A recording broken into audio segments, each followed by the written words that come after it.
Hi అండి, welcome to శ్రీజోస్ world. ఈరోజు మనం టెంపుల్ స్టైల్లో పులిహోర అండ్ దానికి కాంబినేషన్గా బేబీ పొటాటో కర్రీ చేసి చూపించేస్తాను రండి. ఇంకెందుకు ఆలస్యం. సో ఏంటి అంటే మనము ఆల్రెడీ రైస్ వండుకొని పక్కన పెట్టేసుకున్నాను. నేను ఓర్పు అన్నమే వండుకున్నాను. ఇలా అన్నం పొడి పొడిగా రావాలి అంటే దీనికి మనం వండేటప్పుడు కొంచెం ఉప్పు అండ్ నెక్స్ట్ ఆయిల్ వేసుకొని వండుకుంటే మీకు అన్నం ఇలా పలుపలుగా ఉంటుంది. ఒకసారి ట్రై చేయండి. ఆ తర్వాత ఇందులో కొంచెం కరివేపాకు అండ్ నెక్స్ట్ కొంచెం ఆయిల్ పోసుకొని దగ్గర కలిపి పెట్టుకోండి. మనకి కొంచెం ఆ స్మెల్ అనేది బాగా పట్టుకుంటుంది రైస్కి. సో అలా కలిపేసి పక్కన పెట్టేసుకోండి. రైస్ మనకి రెడీ అయిపోయింది. ఇప్పుడు మనము పొడి చేసుకుందాం, పులిహోరకి కావాల్సిన పొడి. దానికి ముందుగా మనం ఏంటి అంటే స్టవ్ ఆన్ చేసుకొని మనకి వేపించిన పప్పు అండ్ మినప్పప్పు, ఆ తర్వాత ఎండుమిర్చి, ఆవాలు, ఆ తర్వాత కొంచెం జీలకర్ర అండ్ ధనియాలు, మెంతులు అండ్ మిరియాలు కొన్ని కారంకి సరిపడట్ట వేసుకొని కొంచెం అవి ఫ్రై చేసుకోండి. ఏమీ ఆయిల్ లేకుండా డ్రై రోస్ట్ లాగే కొంచెం అలా ఫ్రై చేసుకోండి. మీకు ఫ్రై చేస్తున్నప్పుడు మంచి స్మెల్ వస్తుంది. సో లాస్ట్లో మనము నువ్వులు యాడ్ చేసుకుందాం. ఎందుకు అంటే ముందు యాడ్ చేసుకుంటే నువ్వులు త్వరగా ఫ్రై అయిపోతాయి. అందుకే మనం లాస్ట్లో యాడ్ చేసుకొని ఇలా కలిపేసుకుంటే మీకు తెలుస్తూ ఉంటుంది. కొంచెం పగులుతూ ఉంటాయి అన్నమాట నువ్వులు కూడా. తర్వాత ఇవి కొంచెం చల్లార్చి మిక్సీ పట్టి పొడి చేసి పెట్టేసుకుందాము. ఇలా మిక్సీలో వేసేసుకొని కొంచెం సేపు చల్లారనివ్వండి. చల్లారినాక మిక్సీ పట్టి పెట్టుకోండి. ఆ తర్వాత అదే కడాయిలో మనం కొంచెం ఆయిల్ పోసేసుకొని అందులోకి ఇప్పుడు మనం ఏంటి అంటే పులిహోరకు కావాల్సిన పోపు పెట్టుకుంటున్నాం. ఇందులో మీకు కావాల్సినంత పంటికి తగులుతూ ఉంటే బాగుంటాయి కాబట్టి పల్లీలు, కొంచెం జీడిపప్పు, వేపించనపప్పు, ఆవాలు, జీలకర్ర, నెక్స్ట్ ఎండుమిర్చి, పచ్చిమిర్చి ఇలా కట్ చేసుకొని మీ కారానికి సరిపడినంత కట్ చేసుకొని ఇలా ఫ్రై చేసుకోండి. ఇందులో మనం కొంచెం పసుపు అండ్ నెక్స్ట్ ఉప్పు మీకు సరిపడినంత, మీకు తగినంత ఉప్పు కూడా వేసుకొని ఇలా ఫ్రై అవ్వనివ్వండి.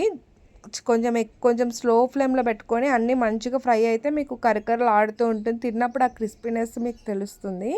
సో ఫ్రై అవుతూ ఉన్నప్పుడు ఇందులో మనం కొంచెం కరివేపాకు కూడా వేసుకోండి. పులిహోరకి ఎంత కరివేపాకు వేసుకుంటే అంత టేస్ట్ ఉంటుంది. ఈలోపు నేను కొంచెం వాటర్ బాయిల్ చేసుకొని ఇలా చింతపండుని నానబెట్టుకున్నాను. నేను ఒక నిమ్మకాయ సైజ్ అంత చింతపండుని తీసుకొని నానబెట్టుకున్నాను. ఆ తర్వాత ఈ పోపులో కొంచెం ఇంగువ కూడా వేసుకోండి. ఇంగువ వేసుకొని మనం ఫ్రై అవ్వనివ్వండి. అయిన తర్వాత ఈలోపు చింతపండు కూడా నానిపోతుంది. దీన్ని ఇలా గుజ్జు అంతా తీసేసి పక్కన పెట్టేసుకోండి. తర్వాత దీన్ని ఈ చింతపండుని మీరు చారులో కూడా యూస్ చేసుకోవచ్చు. పడేయకుండా పక్కన పెట్టుకొని ఈ గుజ్జు మనం ఏదైతే పోపు ఉందో అందులోనే యాడ్ చేసేసుకొని కొంచెం బెల్లం, నేనైతే చిన్నవి డీమార్ట్లో దొరుకుతుంటే దిమ్మలు చిన్న చిన్న సైజెస్, సో అవి నేను తీసి పెట్టేసుకున్నాను. సో అవి కొంచెం దగ్గరకు అవ్వనివ్వండి. అయిన తర్వాత అందులో మనం ఏదైతే ఆల్రెడీ పొడి చేసి పెట్టుకున్నామో ఆ పొడి కూడా వేసేసుకొని ఆయిల్ పైకి తేలేంత వరకు కూడా మీరు దాన్ని కలుపుతూ ఉండండి. కొంచెం ఫ్రై అవ్వనివ్వండి, మగ్గనివ్వండి. ఇలా చూస్తే మీకు ఆయిల్ విడిగా అయిపోతూ ఉంది. అంతవరకు కూడా మీరు ఫ్రై చేసుకోండి అంతే. తర్వాత కొంచెం సేపు చల్లార్చినవి పక్కన పెట్టేసుకోండి. మనం ఆల్రెడీ రైస్ అయితే పక్కన పెట్టేసుకున్నాం కదా. ఈ రైస్లో ఇప్పుడు ఏదైతే మనం ఆల్రెడీ మిక్స్ అంతా రెడీ చేసి పెట్టుకున్నామో టామరిన్ అండ్ పోపు ఇది వేసేసుకొని కలిపేసుకోండి. బాగా మిక్స్ చేసేసుకొని ఇక్కడే ఉప్పు కూడా చూసుకొని ఇన్కేస్ మీకు సరిపడకపోతే ఉప్పు కూడా వేసుకొని కలుపుకోండి. సో మీకు ఇలా ఉంటుంది అనమాట. పులిహోర అయితే చాలా బాగా కుదురుతుంది. నేను చూపించిన విధంగా ఒకసారి ట్రై చేయండి. నేను కూడా వేరే యూట్యూబ్ ఛానల్స్లో చూసే ట్రై చేశాను, బట్ చాలా యమ్మీగా కుదిరిందనమాట. ఇంక నేను ఇలా నా ఫ్యూచర్లో ఎప్పుడు చేసుకున్నా కూడా పులిహోర ఇలానే చేసుకుంటాను. మీరు కూడా ట్రై చేయండి. ఇప్పుడు పులిహోర రెడీ అయిపోయిందనమాట. దీనికి కాంబినేషన్గా మేము బేబీ పొటాటోస్తో నేను కర్రీ చేసి చూపిస్తాను మీకు. ఈ కాంబినేషన్ సూపర్ ఉంటుంది. సో బేబీ పొటాటోస్ మనకి జెప్టోలో అవైలబుల్ ఉంటాయి. ఇవి నేను ఆల్రెడీ బాయిల్ చేసి పీల్ చేసి పెట్టుకొని కొంచెం ఆయిల్ వేసుకొని ఆయిల్లో ఫ్రై అవ్వనివ్వండి. చిన్న ఫోర్క్తో గంటలు పెట్టుకోండి, లోపల వరకు కూడా ఫ్రై అవుతాయి మీకు. సో ఉడకబెట్టేటప్పుడు ఆ గంటల్లో పెట్టేసుకోండి, లోపల వరకు కూడా మంచిగా కుక్ అయిపోతాయి. తర్వాత దీనికి మనకి పేస్ట్ కావాలి కాబట్టి ఎండు కొబ్బరి, నెక్స్ట్ మనకు అందులో జీడిపప్పు, జీలకర్ర, ఆ తర్వాత కొంచెం ధనియాలు, ఎండుమిర్చి, కాజు కూడా వేసుకొని పీనట్స్ కూడా వేసేసుకొని కొంచెం ఏపిన శనగపప్పు కూడా వేసుకొని ఫ్రై అవ్వనివ్వండి. ఫ్రై అయిన తర్వాత దీన్ని మిక్సీ చేసి పక్కన పెట్టుకోండి. నేను అంతేకాకుండా దీనికి టమాటా ప్లస్ కాజు వేసి కొంచెం పేస్ట్ చేసుకొని పక్కన పెట్టుకున్నాను. తర్వాత ఇవి ఇలా ఫ్రై అయిన తర్వాత ఇలా ఫ్రై అవ్వాలి మీకు. బేబీ పొటాటోస్ అన్నీ ఫ్రై అయిన తర్వాత ప్లేట్లో తీసి పక్కన పెట్టేసుకోండి. సేమ్ అదే ఆయిల్లో కొంచెం ఆయిల్ తగ్గించుకొని కొంచెం ఆయిల్ తీసేసుకొని కొంచెం ఉల్లిపాయలు కొంచెం బాగా ఫ్రై అవ్వనివ్వండి. ఇందులోనే కొంచెం ఉప్పు, పసుపు కూడా వేసుకోండి.